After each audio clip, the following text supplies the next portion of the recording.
হযরত মাওলানা মুফতি গিয়াসউদ্দিন সাহেব দামাত বারাকাতুল আলিয়া, আরবি প্রভাষক মুক্তার আব্বাসিয়া কামিল মাদ্রাসা। আমি হযরতকে তার গুরুত্বপূর্ণ আলোচনা পেশ করবার সবিনয় অনুরোধ জানাচ্ছি।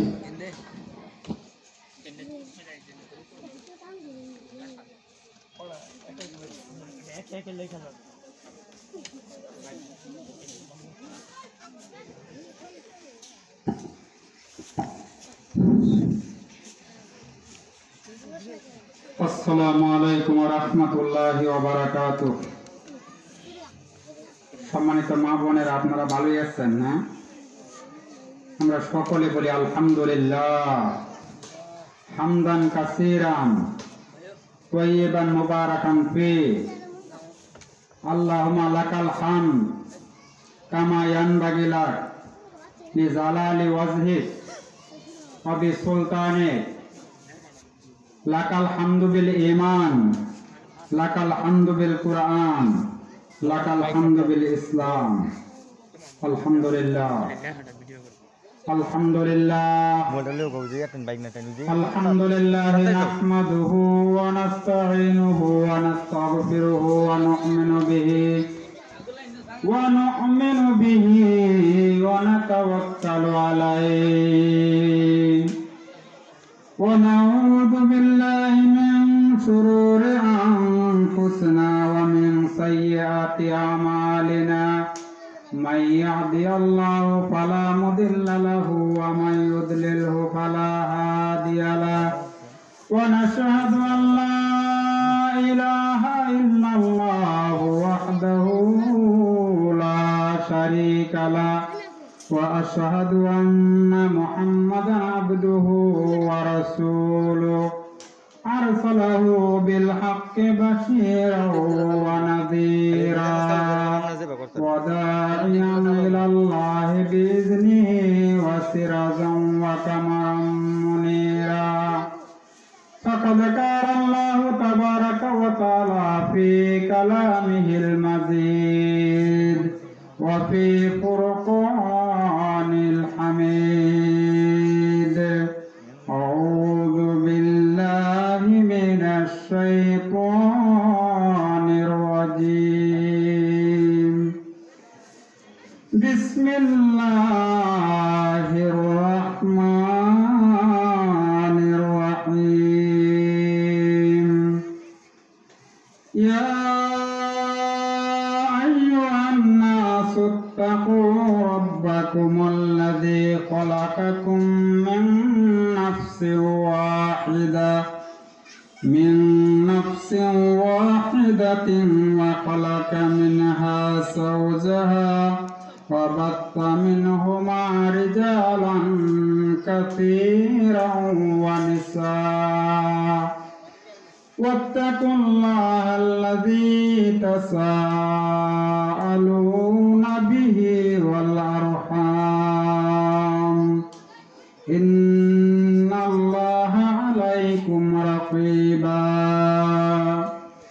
فقال رسول الله صلى الله عليه وسلم الجنة تحت أقدام الأمهات أو كما قال عليه الصلاة والسلام. وقال تعالى في شان حبيبي إن الله وملائكته يصلون على النبي يا أيها الذين آمنوا صلوا عليه وسلموا تسليما. সবাই একটু দরুদ ইব্রাহিম পড়ি। আল্লাহুম্মা সাল্লি আলা মুহাম্মাদিন ওয়া আলা আলি মুহাম্মাদিন কামা সাল্লাইতা আলা ইব্রাহিম ওয়া আলা আলি ইব্রাহিম ইন্নাকা হামিদুম মাজিদ। আল্লাহুম্মা বারিক আলা মুহাম্মাদ ওয়া আলা আলি মুহাম্মাদিন কামা বারাকতা আলা ইব্রাহিম ওয়া আলা আলি ইব্রাহিম ইন্নাকা হামিদুম মাজিদ। আলহামদুলিল্লাহ, মুহাম্মাদিয়া দারুস সুন্নাহ নুরানি ও হাফেজা মাদ্রাসা এবং মসজিদ ও এতিমুর শ্যামপুর মুক্তাগাছা মোহাম্মদ শাহী এর উদ্যোগে আয়োজিত 2 দিন ব্যাপী সপ্তম বার্ষিক ইসলামী মহাসম্মেলনে উপস্থিত পরম শ্রদ্ধেয় সভাপতি, উপস্থিত উলামায়ে কেরাম, আমার সামনে উপবিষ্ট ইসলাম প্রিয় দিন প্রিয় মা ও বোনেরা, যাদের কাছে আমার মাইকের আওয়াজ পৌঁছিতেছে, উপস্থিত ইসলাম প্রিয় দিন প্রিয় মুসলমান ভাই ও বন্ধুগণ, আমার সামনে উপবিষ্ট যুবক ভাইরা, ছোট ছোট কচি কাচারা, সবাইকে আবারও অন্তর খোলা সালাম জানাইতেছে। আসসালামু আলাইকুম ওয়া রাহমাতুল্লাহি ওয়া বারাকাতুহু। আজকে দ্বিতীয় দিন 8 ও 9 ডিসেম্বর ইসলামী মহাসম্মেলনে আজকে দ্বিতীয় দিনে আপনারা আমাকে প্রধান অতিথি হিসেবে আমন্ত্রণ জানিয়েছেন। মহান আল্লাহ রাব্বুল আলামিনের দরবারে আমরা সকলেই অন্তর থেকে শুকরিয়া আদায় করি। সকলে বলি আলহামদুলিল্লাহ, আরো জোরে বলি আলহামদুলিল্লাহ। আল্লাহ রাব্বুল আলামিনের শুকরিয়া আদায় করলাম। সম্মানিত হাজিরিন, আল্লাহ রাব্বুল আলামিনের অশেষ মেহেরবানি যে আল্লাহ রাব্বুল আলামিন এই একটা বিশ্বের কঠিনতম সময় এখন আমরা অতিক্রম করতেছি, একটা ক্রান্তি লগ্ন। এই সময়ে এই ইসলামী মহাসম্মেলনে কুয়েতিমুর নুরানিয়া হাফিজিয়া মাদ্রাসা মসজিদের উদ্যোগে আপনারা যে ইসলামী মহাসম্মেলনের আয়োজন করেছেন, অত্যন্ত পরিশ্রমের ফসল আপনাদের। গত রাতে মাহফিল হয়েছে, আজকে মহিলাদের জন্য অর্থাৎ আমার মা বোনদের জন্য আপনারা ব্যবস্থাপনার আয়োজন করেছেন।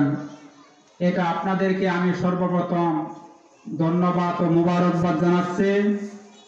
আমাদের মা বোনদের জন্য আয়োজন করার জন্য আমি আবারও আপনাদেরকে অভিনন্দন জানাইতেছি। আল্লাহ পাক যে আমাদের সুযোগ দিলেন, আমরা সকলে আবারও আল্লাহর দরবারে শুকরিয়া আদায় করি। সবাই বলি আলহামদুলিল্লাহ। সম্মানিত হাজিরিন, আল্লাহ রাব্বুল আলামিন এই পৃথিবীটা দুইটা সিস্টেমে আমাদেরকে পরিচালনা করতেছেন, অর্থাৎ দুইটা শ্রেণী আমাদের এই পৃথিবীতে আমরা বসবাস করতেছি মানব জাতির। একটা হলো পুরুষ আর একটা হলো মহিলা। কথা ঠিক না? এক শ্রেণী হলো পুরুষ আর এক শ্রেণী হলো মহিলা। আল্লাহর বিধান যদি শুধু পুরুষ থাকতো তাইলে এই পৃথিবীর নিজাম ঠিক থাকতো না। আবার যদি শুধু মহিলা থাকতো তাইলে এই পৃথিবীর নিজাম ঠিক থাকতো না। এই জন্য আল্লাহ রাব্বুল আলামিন যখন হযরতে আদম আলাইহিস সালামকে বানাইলেন, আদম আলাইহিস সালামকে বানানোর পরে হযরতে হাওয়া আলাইহিস সালাম, আদম আলাইহিস সালাম একা একা ভালো লাগতেছিল না, এই জন্য তার সহধর্মিণী হিসেবে হযরতে হাওয়া আলাইহিস সালামকে বানাইলেন। সকলে বলি আলহামদুলিল্লাহ। এবার হযরতে আদম এবং হাওয়া দুইজনকে আল্লাহ জান্নাতের মধ্যে বসবাস করার ব্যবস্থা করে দিলেন। জুড়ে বলেন ঠিক না বেটি? কোথায় রইলেন তারা? জান্নাতে। হ্যাঁ, আল্লাহ রাব্বুল আলামিন ঘোষণা দিলেন, ইয়া আদম উসকুন আনতা ওয়া যাওজুকাল জান্নাহ, তোমরা দুইজন জান্নাতের ভিতরে বসবাস করো। আমার তৈরি আল্লাহ তৈরি জান্নাতের ভিতরে বসবাস করো। আল্লাহ রাব্বুল আলামিন এই হুকুম দেওয়ার পরে আদম এবং হাওয়া আলাইহিস সালাম জান্নাতের মধ্যে বসবাস করা শুরু করলেন। সুবহানাল্লাহ। এবার আল্লাহ রাব্বুল আলামিন সাথে সাথে ইবলিস শয়তান এদেরকে, অর্থাৎ ইবলিস এবং শয়তান একে নিয়োগ করলেন পিছনে, যাতে করে জান্নাত থেকে তাদেরকে বের করে দেওয়া যায়। কারণ এরা জান্নাতে থাকলে শয়তানের ভালো লাগতেছিল না, ঠিক না? তারা যাতে পৃথিবীতে নেমে আসে, এই জন্য শয়তান কি করলো? আদম এবং হাওয়া আলাইহিস সালামকে প্ররোচনা দিলেন, মানে কুমন্ত্রণা দিলেন। আল্লাহ নির্দেশ দিলেন, লা তাকরাবা হাযিহি শাজারা ফাতাকুনা মিনাজ জালিমিন। একটা নোটিশ দিলেন, জান্নাতে থাকবা ঠিকই, তবে শর্ত হলো এই গাছের কাছে যাওয়া যাবে না। কোথায় যাওয়া যাবে না? এই একটা গাছের নির্দেশ দিলেন যে এখানে যাওয়া যাবে না। কিন্তু শয়তান কুমন্ত্রণা দিলে এইভাবে, তোমাদেরকে যে আল্লাহ গাছের কাছে যাবার না করছে, কারণ হলো তোমরা যদি গাছের কাছে যাও মানে ফল ভক্ষণ করো, তাইলে তোমরা এই জান্নাতের মধ্যে আজীবনে থাকতে পারবা। আর যদি ফল ভক্ষণ না করো, কিছুদিন পরে আল্লাহ জান্নাত থেকে নামাই দেবে। এই কুমন্ত্রণা দিয়া আদম এবং হাওয়াকে, প্রথমে হাওয়া আলাইহিস সালামকে কুমন্ত্রণা দিল ইবলিস শয়তান, যাতে হাওয়া আলাইহিস সালামকে আগে জান্নাত থেকে নামানো যায়, তারপরে আদম আলাইহিস সালামকে ওই গাছের ফল ভক্ষণ করাইয়া দুইজনকেই বইলা দিলেন, ইহবিতু, এইখান থেকে নেমে যাও, এখানে আর থাকা যাবে না। আল্লাহর নির্দেশ, কথা বলো ঠিক না বেটি? আল্লাহর নির্দেশে আদম এবং হাওয়া দুইজন দুনিয়াতে নেমে আসলেন। সম্মানিত হাজিরিন, যাক ওই দিকে যাওয়ার বিষয় না, আমাদের মা বোনদের উদ্দেশ্যে আলোচনা করার জন্য আমাকে নির্দেশ দেওয়া হয়েছে, সেজন্য আমার মা বোনদের উদ্দেশ্যে কিছু কথা বলি। যেহেতু জুমার দিন সামনে কিছুক্ষণ পরেই জুমার আজান হবে, সেজন্য আলোচনা খুব সংক্ষেপ করে শেষ করার চেষ্টা করবো ইনশাআল্লাহ। সম্মানিত হাজিরিন, আল্লাহ রাব্বুল আলামিন বলছেন, লাইন শাকারতুম লাযিদান্নাকুম ওয়া লাইন কাফারতুম ইন্না আযাবি লাশাদীদ। এই যে আল্লাহ আমাদেরকে একটা নিয়ামত দিলেন, এটা কি আমাদের জন্য নিয়ামত না? এটা হেদায়েতের পথ, এটা জান্নাতে যাওয়ার পথ, এইটা হলো নিয়ামত, ঠিক না? এই নিয়ামত পাইয়া বান্দা যদি আমি আল্লাহর শুকরিয়া আদায় করো, আমি আল্লাহ তোমাদের নিয়ামতের পরিমাণ অধিক পরিমাণে বৃদ্ধি করে দিব। সুবহানাল্লাহ। সম্মানিত হাজিরিন, আল্লাহ রাব্বুল আলামিন আমাদেরকে এই জীবনে চলার জন্য একটা সংবিধান দিয়েছেন। সেটা কি? আমাদের আল্লাহ কয়জন? এই যে যারা আমরা উপস্থিত আছি তারা আমরা একটা উত্তর দিই। আমাদের আল্লাহ কয়জন? একজন। রাসূল একজন। ইসলাম কয়টা? একটা। আমাদের কোরআন একটা। তা আমাদের সবই এক। আল্লাহ এক, রাসূল এক, ইসলাম এক, কোরআন এক। এই কোরআন শরীফে আল্লাহ রাব্বুল আলামিন 114 খানা সূরা অবতীর্ণ করেছেন। এর মধ্যে একটা সূরার নাম হয়েছে সূরাতুন নিসা। এর প্রথম আয়াতটা তেলাওয়াত করছে এবং আল্লাহ রাব্বুল আলামিনের প্রিয় হাবিব জনাব মুহাম্মদ রাসূলুল্লাহ সাল্লাল্লাহু আলাইহি সাল্লামের অসংখ্য হাদিস থেকে একখানা হাদিস তেলাওয়াত করেছি। এই আলোকে আমি আমার আলোচনা করার চেষ্টা করব ইনশাআল্লাহ। সম্মানিত হাজিরিন, আল্লাহ রাব্বুল আলামিন কোরআন শরীফে বলেন, হে মানব জাতি, তোমরা ওই প্রভুকে, তোমাদের সেই খোদাকে ভয় করো, যিনি তোমাদেরকে একটি মাত্র প্রাণ অর্থাৎ আদম আলাইহিস সালাম থেকে তোমাদেরকে সৃষ্টি করেছেন। আমরা কার থেকে সৃষ্টি? একটি মাত্র প্রাণ হযরত আদম আলাইহিস সালাম থেকে, ঠিক না? এবং সেখান থেকে আল্লাহ রাব্বুল আলামিন অসংখ্য নারী পুরুষ এই দুনিয়ায় বিস্তার ঘটিয়েছেন। এটা হলো আল্লাহ পাকের সিদ্ধান্ত বা সিস্টেম। আর এই অসংখ্য নারী পুরুষ থেকে আল্লাহ এই পৃথিবীর সিস্টেম অর্থাৎ নিজাম ব্যবস্থাপনা চালু করেছেন। এই অসংখ্য নারী পুরুষের মধ্যে দুইটা শ্রেণী, একটা হলো পুরুষ আর একটা হলো নারী। শুধু পুরুষ হলে এই দুনিয়া চলতো না, আবার নারী হলেও চলতো না। আমার আলোচনা শুরুতেই বলেছিলাম। সম্মানিত হাজিরিন, আমরা একটু জিকির করি, লা ইলাহা ইল্লাল্লাহ, লা ইলাহা ইল্লাল্লাহ, লা ইলাহা ইল্লাল্লাহ, লা ইলাহা লা ইলাহা ইল্লাল্লাহু মুহাম্মাদুর রাসূলুল্লাহ। সকলে পড়ি সাল্লাল্লাহু আলাইহি সাল্লাম। সম্মানিত হাজিরিন, আল্লাহ রাব্বুল আলামিন এই পবিত্র কোরআন শরীফ দিলেন আমাদেরকে। কি দিলেন? The Holy Quran is the constitution of human life. কোরআন শরীফ হলো আমাদের জীবনের কি? সংবিধান। কি সংবিধান? সংবিধানের বাইরে চলা যাবে?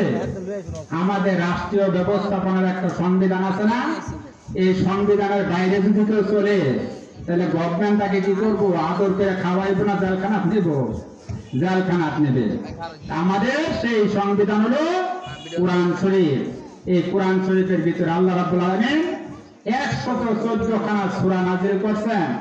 এর মধ্যে দেখেন, খেয়াল করেন আমার মা ও বোনেরা, আপনাদের জন্য আল্লাহ দুইটা সূরা নাযিল করছেন। একটা হলো সূরাতুন নিসা আর একটা হলো সূরাতুল মারিয়াম। কয়টা সূরা? দুইটা সূরা নাযিল করেন আপনাদের নামে, আপনাদের উদ্দেশ্যে। সম্মানিত হাজিরিন, এখন আমরা যারা পুরাণ জাতি, এখানে আমাদের নামে পবিত্র কোরআনে সরাসরি আমাদের নামে কোন সূরা আল্লাহ নাযিল করেন নাই। আমাদের মা বোনদের উদ্দেশ্যে আল্লাহ দুইটা সূরা নাযিল করেন। সবাই বলি সুবহানাল্লাহ। আমার মায়ের প্রতি এটাকে উদ্দেশ্য করে আল্লাহ রাব্বুল আলামিন পবিত্র কোরআন শরীফে দুইখানা সূরা নাযিল করলেন, সূরা নিসা এবং সূরা মারিয়াম। আল্লাহ রাব্বুল আলামিন মায়ের জাতির সম্মানকে অত্যন্ত বাড়িয়ে দিয়েছেন এই কোরআন শরীফের সূরা নাযিল করে, কিন্তু আমাদের পুরুষদের জন্য আল্লাহ একখানা সূরাও নাযিল করেন নাই। এই কথা দিয়া মা বোনদের সম্মান ইজ্জত আল্লাহ রাব্বুল আলামিন অনেক গুণে বাড়িয়ে দিয়েছেন। জোরে কোন সুবহানাল্লাহ। আল্লাহ আপনাদের জন্য সূরা নাযিল করলেন, কিন্তু পুরুষদের জন্য কোন সূরা আল্লাহ নাযিল করলেন না। এর অর্থ কি? আমার মায়ের জাতির সম্মান আল্লাহ অনেক গুণে বাড়িয়ে দিয়েছেন। আমার মায়ের জাতি যারা, আমার মায়ের জাতি, এদের ব্যাপারে আল্লাহ রাব্বুল আলামিন বলেছেন আর-রিজালু কাওয়ামুনা আলান নিসা। কিন্তু একটা ঘোষণা দিলেন সঙ্গে সঙ্গে, আপনার মায়ের জাতি আমার, আপনাদের পরিচালক হবে কারা? পুরুষরা। কারা? Man is the director for women. পুরুষ হইল মহিলাদের পরিচালক বা অভিভাবক। সম্মানিত হাজিরিন, এই কথা দ্বারা বুঝাইতে চাইলাম পুরুষরা মহিলাদেরকে কন্ট্রোল করবে, নিয়ন্ত্রণ করবে। কথা বলেন ঠিক না বেঠি? পুরুষরা মহিলাদের নিয়ন্ত্রণ করবে, কিন্তু মহিলারা পুরুষদেরকে নিয়ন্ত্রণ করার কোনো সুযোগ আল্লাহ দেন নাই। সম্মানিত হাজিরিন, আল্লাহ রাব্বুল আলামিন মহিলাদের জন্য আল্লাহ রাব্বুল আলামিন এত সম্মানিত ইজ্জত বাড়িয়ে দিলেন। আল্লাহ রাব্বুল আলামিন বৈবাহিক ক্ষেত্রে মহিলাদের সম্মানকে আল্লাহ পুরুষদের চাইতে বাড়িয়ে দিলেন। যেমন বিয়ের সময় মহিলারা স্বামীর পক্ষ থেকে মহারানা পায়, বাপের ওয়ারিশ পায়, স্বামীর ওয়ারিশ পায়। এই তিন দিক থেকে তারা লাভবান হয়। আমাদের ইসলাম ধর্ম আমাদের মা বোনদেরকে যত সম্মান দিয়েছে অন্য কোন ধর্মে সেটা দেয় নাই। জোরে কোন সুবহানাল্লাহ। আমাদের মা বোনদের সম্মান কারা দিয়েছে? ইসলাম দিয়েছে, আল্লাহ দিয়েছেন, রাসূল দিয়েছেন। আল্লাহ রাব্বুল আলামিন বলেন ওয়া আতুহুন্না উজুরাহুন্না নিহলা ওয়া আতুন নিসা সাদকাতিন্না নিহলা। অর্থাৎ তোমরা যখন বিয়ে করো, বিয়ের সময় তোমরা যে মহারানা নির্ধারণ করো, এটা তোমাদের স্ত্রীদেরকে দিয়ে দাও। কার কথা? আল্লাহর কথা। কার কথা? বিবাহের সময় মহারানা ধরা হয়, সেটা যে পরিমাণই ধরা হোক, 50,000 হোক, 1 লক্ষ হোক, 5 লক্ষ হোক, যেটাই নির্ধারণ করা হোক, এই মহারানা ওই মহিলার জন্য পাওয়া তার 100% রাইট। কোন পুরুষ যদি এই মহারানা না দিয়া তার স্ত্রীর সঙ্গে মিলামেশা করে ঘর সংসার করে, কিয়ামতের ময়দানে ওই পুরুষকে জিনাকারের কাতারে দাঁড়াইতে হবে। জুড়ে বলেন নাউজুবিল্লাহ। সম্মানিত হাজিরিন, আজকে সমাজ ব্যবস্থায় এমন হয়েছে, আজকে 5 লক্ষ, 10 লক্ষ, 1 কোটি টাকা মহারানা দেওয়া হয়, কিন্তু স্ত্রীকে সেটা দেওয়া হয় না। এই জন্য আল্লাহ বলেন এই মহারানার টাকা যদি তুমি তোমার স্ত্রীকে আদায় না করো, কিয়ামতের ময়দানে তোমাকে জিনাকারের কাতারে দাঁড়াইতে হবে। কোথায় দাঁড়াইতে হবে? জিনাকারের কাতারে দাঁড়াইতে হবে। সম্মানিত হাজিরিন, আমরা আল্লাহর রাসূল সাল্লাল্লাহু আলাইহি সাল্লাম হাদিস শরীফের মধ্যে ইরশাদ করেন, আমার মা বোনদেরকে উদ্দেশ্য করে, আর দুনিয়া কুল্লুহা মাতাউন ওয়া খায়রু মাতাইদ দুনিয়া আল মারআতু সালিহা। আল্লাহর হাবিব বলেন এই দুনিয়াতে যা কিছু আছে সবই উপভোগের বস্তু, সবই উপকরণের বস্তু। এর মধ্যে উত্তম উপকরণ হলো নেককার সতী সাধ্বী মহিলারা। নেককার মহিলারা হলো এর মধ্যে সবচাইতে উত্তম উপকরণ। জুরে কোন সুবহানাল্লাহ। সম্মানিত হাজিরিন, আমার মা বোনদের উদ্দেশ্য করে বলতেছে, আমার মায়েরা, আমার বোনেরা, একটা ঘটনা বলি। আপনার স্বামীর উপর যেমন আপনার অধিকার আছে, আপনার স্বামীরও ঠিক তদ্রূপ আপনার উপর অধিকার আছে। আল্লাহ রাসূল সাল্লাল্লাহু আলাইহি সাল্লাম বিদায় হজের ভাষণে পরিষ্কারভাবে ঘোষণা দিয়ে গেলেন, স্বামীদের উপর যেমন স্ত্রীদের অধিকার রয়েছে, তেমন স্ত্রীদের উপর স্বামীদের অধিকার রয়েছে। কিন্তু আজকে সমাজে আমাদের এই দেশের ব্যবস্থা অর্থাৎ সিস্টেম, যেটা the system of the society, সমাজের ব্যবস্থা হলো পুরুষ কর্তৃক শাসিত সমাজ ব্যবস্থা। অর্থাৎ পুরুষরা যা বলবে তাই মেয়েদেরকে মানিয়ে নিতে হয়। কথা ঠিক না বাবাজিরা? পুরুষরা যা বলবে তাই কি করতে হয়? স্ত্রীদের মেনে নিতে হয়। কিন্তু বাবাজিরা, ইসলাম তো আপনাকে এইভাবে সুযোগ দেয় না।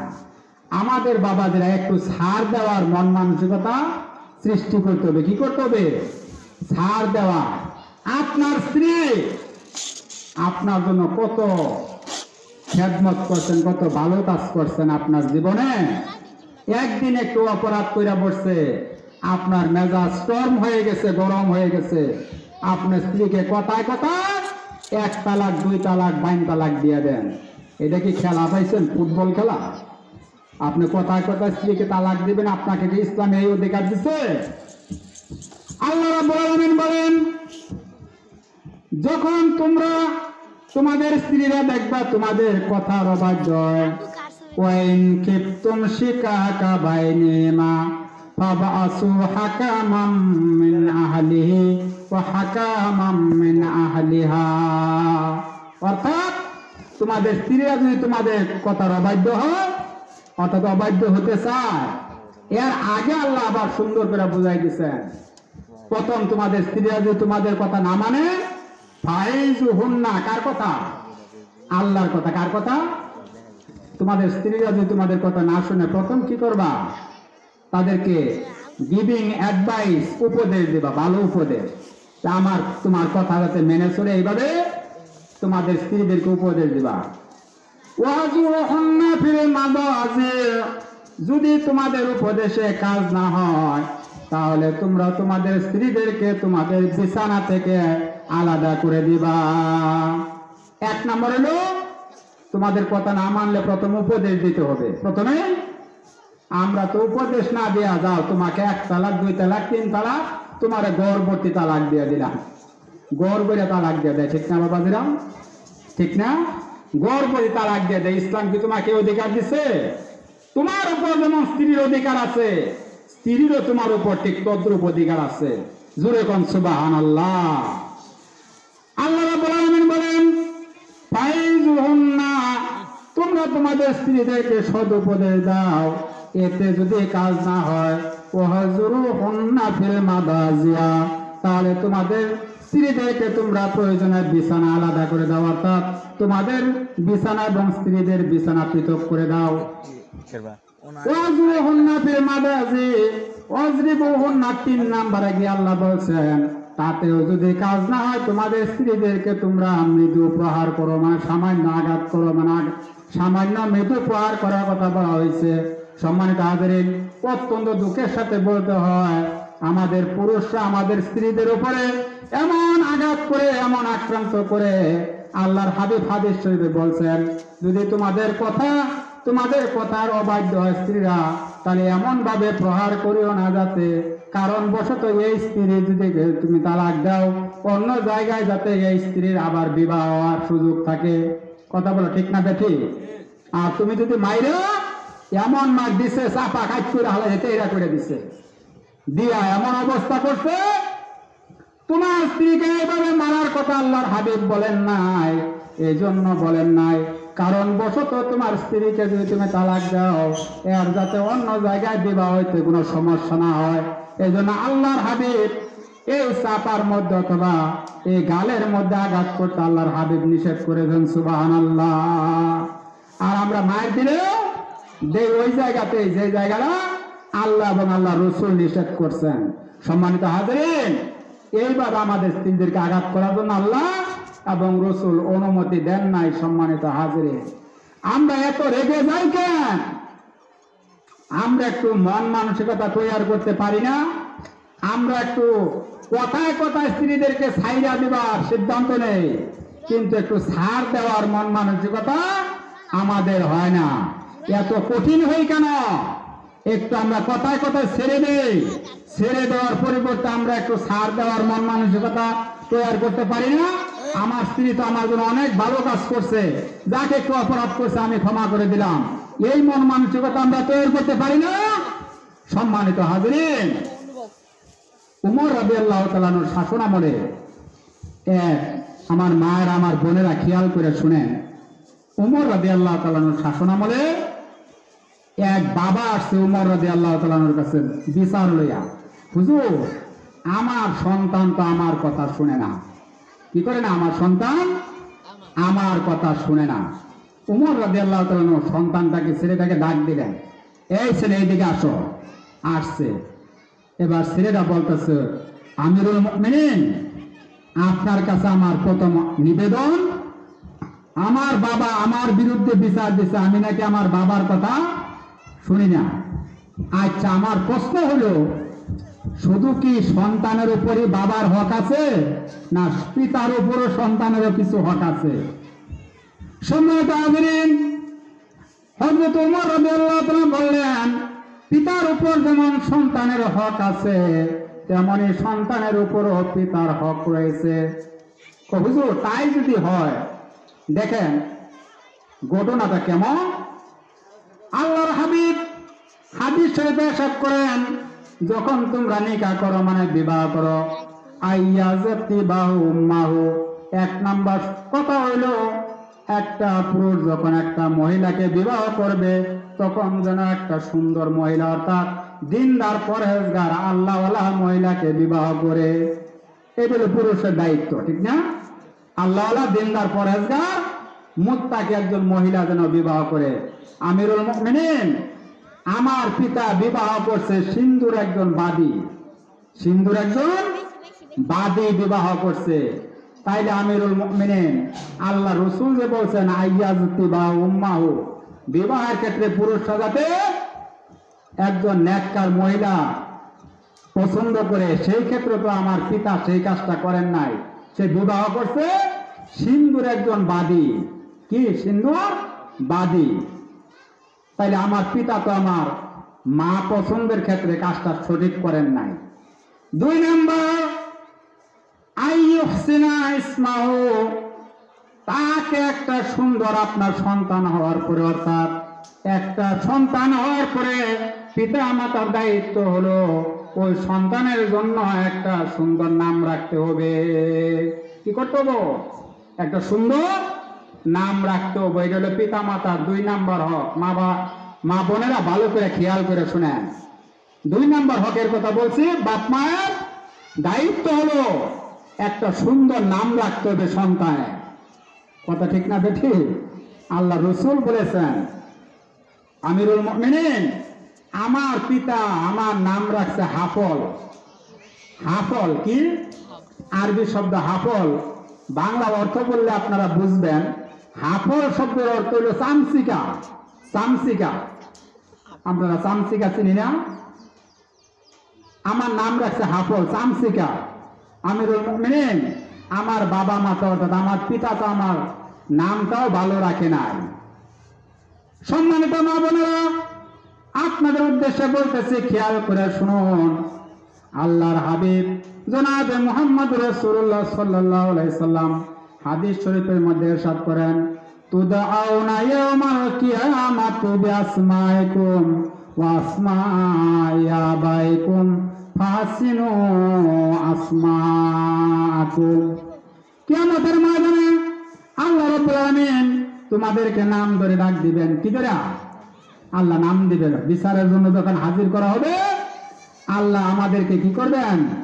নাম ধরে ডাক দিবেন। ও অমুকের ছেলে অমুক, আব্দুল জব্বারের ছেলে আব্দুল কাদের। আপনারা বাবাজিরা আবার কেউ নাম থাকলে মন খারাপ করবেন না, এইভাবে ডাক দিবেন, আব্দুল জব্বারের ছেলে আব্দুল কাদের, এই দিকে আসো, বিচারের জন্য হাজির হও। আল্লাহর হাবিব বলেন, তুদাউনা ইয়াউমাল কিয়ামাতি বিআসমাইকুম, কিয়ামতের ময়দানে আল্লাহ রাব্বুল আলামিন তোমাদেরকে নাম ধরে ডাক দিবেন। ওয়া আসমাই আবাইকুম, তোমাদের পিতার নাম ধরে ডাক দিবেন।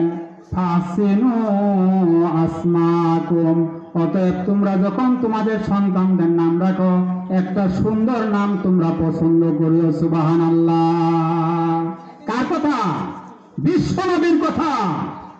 আর আমরা কত রঙের নাম রাখি এখন। ছেলের নাম বেবি ট্যাক্সি, পোলার নাম পাম্পার। বাহের নাম বেবি ট্যাক্সি, পোলার নাম পাম্পার। আল্লাহ রাব্বুল আলামিন কিয়ামতের ময়দানে ডাক দিবেন, ও বেবি ট্যাক্সির পোলা পাম্পার, এইদিকে পাম দিয়ে ফুড়াই দিয়ে আজকা। কথা বলেন ঠিক না বেটি? আল্লাহ রসুল বলছেন একটা সুন্দর নাম রাখার জন্য। তাতে লাভ হবে কি? আমার মা বোনেরা, কিতাবে আসছে আল্লাহ রাব্বুল আলামিন কিয়ামতের ময়দানে ডাক দিবেন, ইয়া মারিয়াম, ও মরিয়ম। বাবাজিরা খেয়াল করে শুনি, আল্লাহ ডাক দিবে কিয়ামতের ময়দানে, ইয়া মারিয়াম, ও মরিয়ম। আমার মা বোনেরা খেয়াল করে শুনেন, আল্লাহ রাব্বুল আলামিন যখন এইভাবে ডাক দিবেন, ইয়া মারিয়াম, হে মরিয়ম, এই নামে ডাক দেওয়ার সঙ্গে সঙ্গে মরিয়ম নামে যত মহিলা আছে সকল মহিলারা কিয়ামতের ময়দানে দাঁড়ায় যাবে, মতান্তরে হাত তুলে দিবে। আল্লাহ রাব্বুল আলামিন বলবেন, আমি তো ঈসার মাতা মরিয়মকে ডাক দিছি, এত হাত কোত্থেকে আসলো? মরিয়ম নামের মহিলারা বলবে, আল্লাহ গো, আমি মরিয়মকে বুঝি ডাক দিয়েছিলাম, সেজন্য অনেক আশা করে আমি মরিয়ম দাঁড়িয়ে গেছিলাম, মতান্তরে হাত তুলেছিলাম। আমি মনে করেছিলাম আমি মরিয়মকে বুঝি, আমি মরিয়ম দাসীকে বুঝি তুমি ডাক দিয়েছ। অনেক আশা করে আল্লাহ হাত তুলেছিলাম। আল্লাহ গো, অনেক আশা করে যেহেতু হাত তুলেছি, তুমি বলতেছো ঈসার মাতা মরিয়মকে ডাক দিছ। আল্লাহ গো, আশা করে হাত তুলেছিলাম, আল্লাহ রাব্বুল আলামিনের রহমতের জুড়িয়া জুস পয়দা হয়ে যাবে। সঙ্গে সঙ্গে আল্লাহ রাব্বুল আলামিন বলবেন, মরিয়ম নামে যত মহিলারা আছো তোমরা সকলে আমার ঈসার মাতা মরিয়মের সঙ্গে জান্নাতে প্রবেশ করো। জুরে কোন সুবহানাল্লাহ।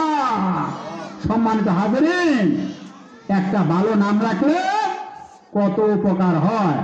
ওই ছেলেরা বলতেছে, বাবা তুমি তো আমার নাম রাখছো হাফল, মানে চামচিকা, তাহলে আমার নামটাও তো সুন্দর রাখো নাই তুমি। উমর রাদিয়াল্লাহু বললেন, কথা তো ঠিকই। 3 নাম্বার, আইয়ুআল্লিমাহুল কুরআন। সন্তান হওয়ার পর, সন্তান যখন বড় হবে, অর্থাৎ সন্তান যখন প্রাপ্তবয়স্ক হবে, পিতা মাতার দায়িত্ব হলো ওই সন্তানকে কোরআন হাদিসের কিছু জ্ঞান শিক্ষা দেওয়া। কোরআন হাদিসের কিছু জ্ঞান শিক্ষা দেওয়া। আমিরুল মুমিনিন আমার বাবা এই হকটাও তো আমার আদায় করে নাই। আমাকে কোরআন শিক্ষা দিবে তো দূরের কথা, আরবি 29টা হরফের একটা হরফও আমাকে শিখায় নাই। আমিরুল মুমিনিন অত্যন্ত রেগে গেলেন, বাবা বিচার নিয়ে আসছো, 3টা হকের একটা হকও তো তুমি আদায় করো নাই। তুমি মনে করছো তোমারই কি শুধু সন্তানের উপর অধিকার? ঠিক না, তোমার যেরকম অধিকার আছে তোমার সন্তানেরও তোমার উপর ঠিক তদ্রূপ অধিকার আছে। জোরে কোন সুবহানাল্লাহ। বিশ্বনবী কত সুন্দর করে বুঝাই দিয়েছেন আমাদেরকে, তাই না? সুতরাং আমার মা বোনদেরকে বলছি, আল্লাহর হাবিব বিশ্বনবী জনাবে মুহাম্মদ রাসূলুল্লাহ সাল্লাল্লাহু আলাইহি সাল্লামের দরবারে এক সাহাবী এসে প্রশ্ন করলেন, ইয়া রাসূলুল্লাহ, মান আহাক্কু বিহুসনি সাহাবাতি, আমার সর্বোত্তম আচরণ পাওয়ার যোগ্য ব্যক্তি কে? আবু হুরায়রা, হযরত আবু হুরায়রা রাদিয়াল্লাহু তাআলা আনহু, মিশকাত শরীফের হাদিস, বাবুল বিররি ওয়াস সিলা, এই বাবের মধ্যে উল্লেখ আছে প্রথম হাদিস। এক সাহাবী এসে প্রশ্ন করলো আল্লাহ রাসূলকে, হুজুর আমার সবচাইতে ভালো আচরণ পাওয়ার অধিকার কার? আল্লাহর হাবিব বললেন, উম্মুকা, তোমার মায়ের। কার? তোমার মায়ের। লোকটি আবার প্রশ্ন করলেন, ইয়া রাসূলুল্লাহ সুম্মায়ুন, এরপর কার? আল্লাহর হাবিব বললেন, উম্মুকা, তোমার মায়ের।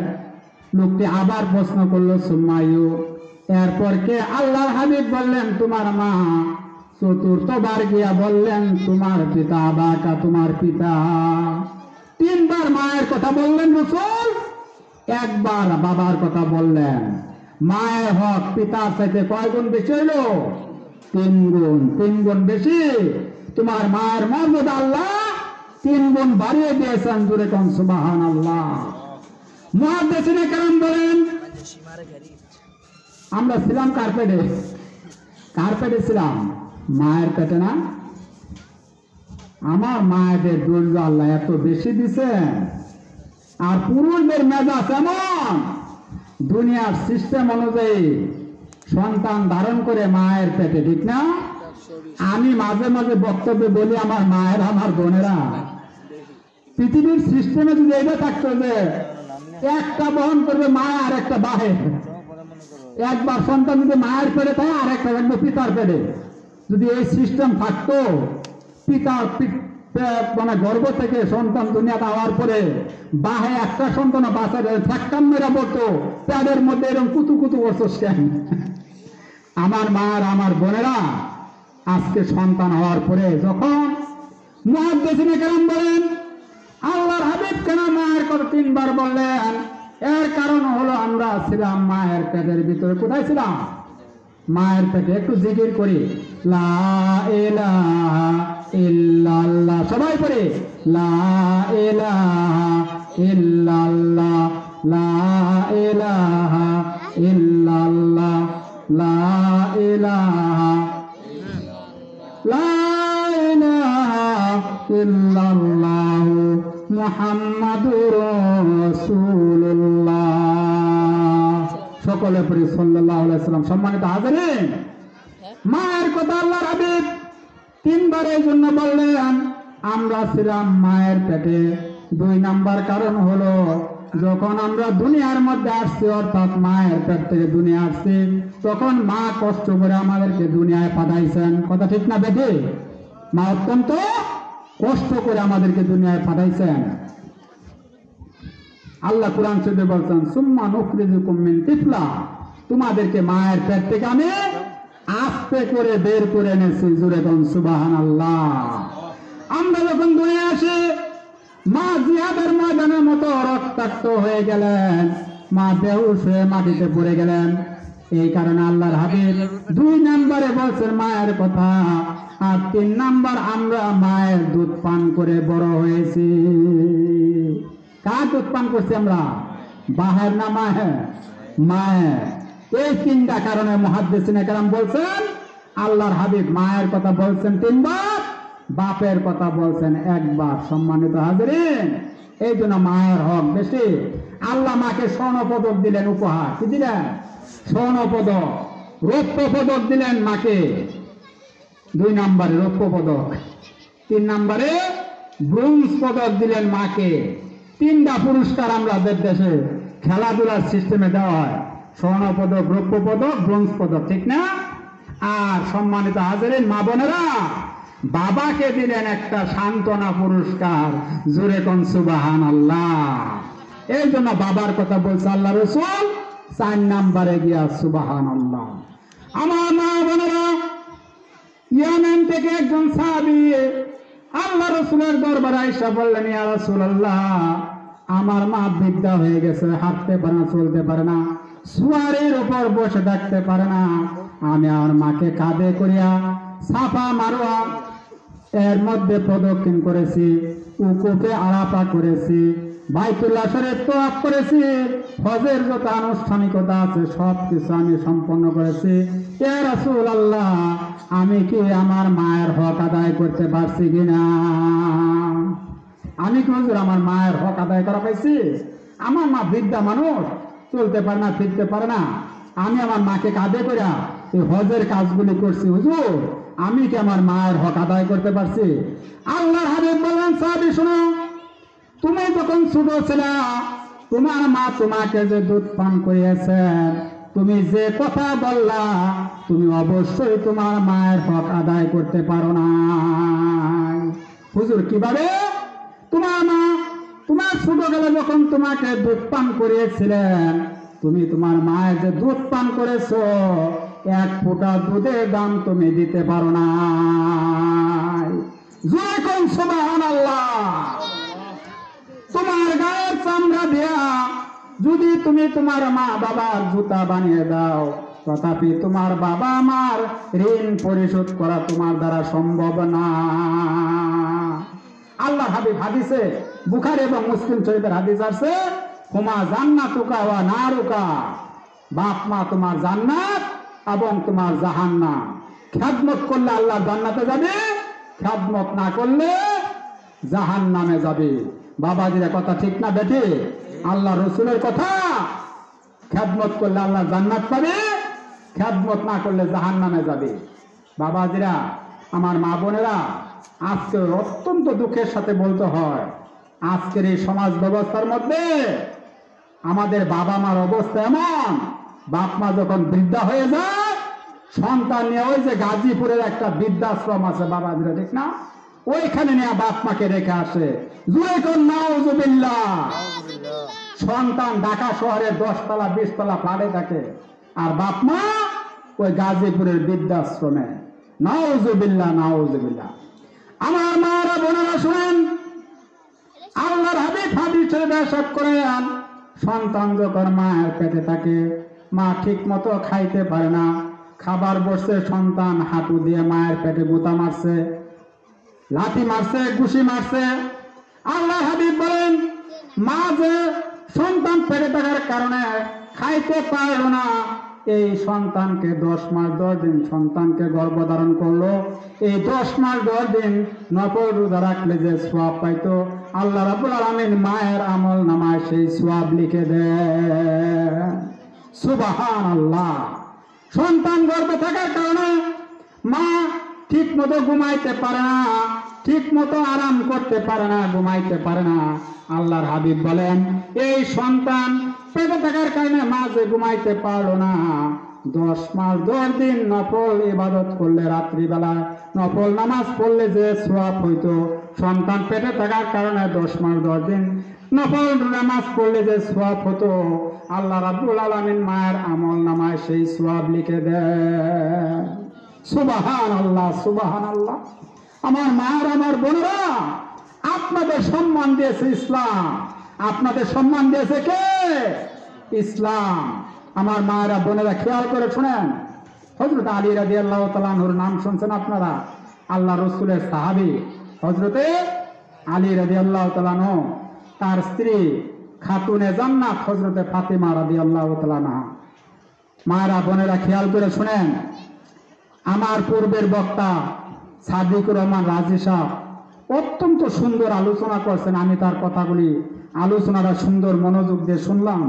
অত্যন্ত সুন্দর সুন্দর আলোচনা করছেন। আপনাদের উদ্দেশ্যে আমার মা আর আমার বোনেরা, আমি তাকে ধন্যবাদ জানাই, মুবারকবাদ জানাই। দোয়া করে আল্লাহ তার জবান থেকে ভবিষ্যতে আরো ভালো ভালো কথাগুলি আল্লাহ বের করে দেন। আপনারা বলেন আমিন। আমার মায়েরা বোনেরা, খেয়াল করে শুনেন, হযরত আলী রাদিয়াল্লাহু তাআলা আনহু একবার যুদ্ধের ময়দান থেকে আসছেন। আয়েশা হযরতে ফাতিমা রাদিয়াল্লাহু তাআলা আনহাকে বলছেন, ফাতেমা, আমাকে 1 গ্লাস পানি দাও, ক্লান্ত শ্রান্ত শরীর, ঘর্মাক্ত শরীর, পেরেশান হয়ে গেছে, আমাকে 1 গ্লাস পানি দাও। আমার মা আর আমার বোনেরা, খেয়াল করে শুনেন, হযরত আলী রাদিয়াল্লাহু তাআলা আনহু এই কথা বলার সঙ্গে সঙ্গে হযরতে ফাতেমা পানি আনতে গেছে। পানি আইনা দেখে হযরতে আলী রাদিয়াল্লাহু তাআলা আনহু ঘুমাইয়া পড়ছেন। আলী রাদিয়াল্লাহু কি করছেন? ঘুমাই গেছেন। মায়েরা বোনেরা, হযরতে ফাতেমা পানির গ্লাসটা লইয়া সারা রাত্রি হযরত আলী রাদিয়াল্লাহু তাআলা আনহু মাথার কাছে দাঁড়ায় রইলেন। জোরে কোন সুবহানাল্লাহ। ফজরের আযান হয়ে গেল। হযরত আলী রাদিয়াল্লাহু তাআলা আনহু ঘুম থেকে জাগলেন। জায়গা থেকে ফাতেমা পানির গ্লাস নিয়ে দাঁড়িয়ে আছে। হযরত আলী রাদিয়াল্লাহু তাআলা বলেন, ফাতেমা, তুমি কি ঘুমাও নাই? ফাতেমা বললেন, স্বামী, আপনি পানি চেয়েছিলেন, পানি আনতে আমার দেরি হয়ে গেছিল, আয়েশা দেখি আপনি ঘুমাই পড়ছেন। বাবাজিরা, মায়েরা বোনেরা, আপনারা বায়েজিদ বুস্তামের কথাও শুনছেন, ঠিক না? মায়ের কাছে মা পানি চেয়েছিল না, বায়েজিদ বুস্তামের কাছে বাবা পানি আনতে একটু দেরি হয়ে গেছিল, ছেলে আয়েশা দেখে মা ঘুমাই পড়ছে। সারা রাত বায়েজিদ বুস্তামি মায়ের পায়ের মাথার কিনারে দাঁড়ায়া সারা রাত কাটাইছে শীতের দিন, ঠিক না? সকালবেলা যখন মা ওইটা দেখে অবস্থা, আল্লাহর হাবিব হাদিস শরীফে কত সুন্দর করে বলছেন, 3 জনের দোয়া আল্লাহ কবুল করেন। 3 জনের মধ্যে 1 নম্বর হলো মুসাফির। মুসাফির যদি আল্লাহর দরবারে কোনো দোয়া করেন, আল্লাহ রাব্বুল আলামিন সঙ্গে সঙ্গে সেই দোয়া মাকবুল করে নেন। সুবহানাল্লাহ। 2 নম্বরে অত্যাচারিত মাজলুম যে ব্যক্তি, তার দোয়া আল্লাহ কবুল করে নেন। আর যখন মা বাপ সন্তানের জন্য দোয়া করে সঙ্গে সঙ্গে আল্লাহ রাব্বুল আলামিন সেই দোয়া মঞ্জুর করে নেন। সুবহানাল্লাহ, সুবহানাল্লাহ। আমার মা বোনেরা, হযরত ফাতেমার এই দৃশ্য দেখে আলী রাদিয়াল্লাহু তাআলা বলেন, ফাতেমা তুমি কি ঘুমাও নাই? না স্বামী, ঘুমাই নাই। আমার মনে পড়লো আপনি যদি ঘুম থেকে ওইটা আবার পানি চান, সেজন্য আমি ঘুমাই নাই। হযরতে আলী রাদিয়াল্লাহু তাআলার মনটা শীতল হয়ে গেল, অন্তরটা কলিজাটা ঠান্ডা হয়ে গেল। সঙ্গে সঙ্গে হযরতে আলী রাদিয়াল্লাহু তাআলা দোয়া করলেন, আল্লাহ আমার স্ত্রী আমার জন্য এত কষ্ট করেছে, তুমি তাকে খাতুনে জান্নাত, সাইয়্যিদাতুন নিসা আহলিল জান্নাহ, জান্নাতে সমস্ত মহিলাদের সর্দার তাকে বানায় দিও। সম্মানিত হাজির মা বোনেরা, স্বামী দোয়া করলেন স্ত্রীর জন্য, আল্লাহ দোয়া কবুল করে নিলেন। সুবহানাল্লাহ। আল্লাহর হাবিব বিশ্বনবী ফজরের নামাজ পড়ে হযরতে ফাতেমা রাদিয়াল্লাহু তাআলা আনহার বাড়িতে আসলেন। আয়েশা প্রশ্ন করলেন, মা বোনেরা খেয়াল করে শুনুন,